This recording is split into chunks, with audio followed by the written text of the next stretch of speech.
উদ্বোধনী অনুষ্ঠান এবং আজকে এটা প্রথম দিন। এক সপ্তাহ ধরে এই বইমেলা চলবে।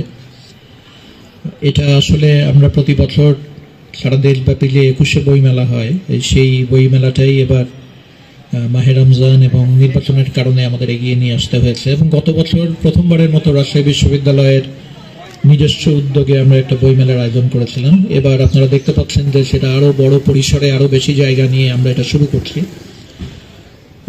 আমি শুরুতেই যা দেখছি যে অনেকগুলো স্টল বসে গেছে। আমি আশা করছি এবার এই 7 দিন অত্যন্ত জমজমাট বইমেলা হবে।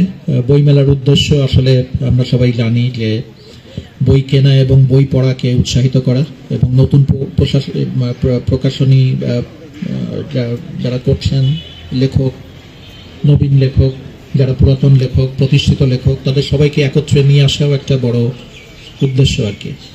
তো এর আগে যেটা বলা হয়েছে আমি আর সেটা সেভাবে পুনরাবৃত্তি করতে চাই না। শুধু এটাই বলছি যে এই বইমেলা এখন আমাদের প্রত্যাশা থাকবে যে রাজশাহী বিশ্ববিদ্যালয়ের বাৎসরিক ক্যালেন্ডারের একটা অপরিহার্য অঙ্গ হয়ে উঠবে এবং বছরের পর বছর এটা চলতে থাকবে, আরও সমৃদ্ধশালী হবে, এটার পরিসর আরও বাড়বে ইনশাআল্লাহ।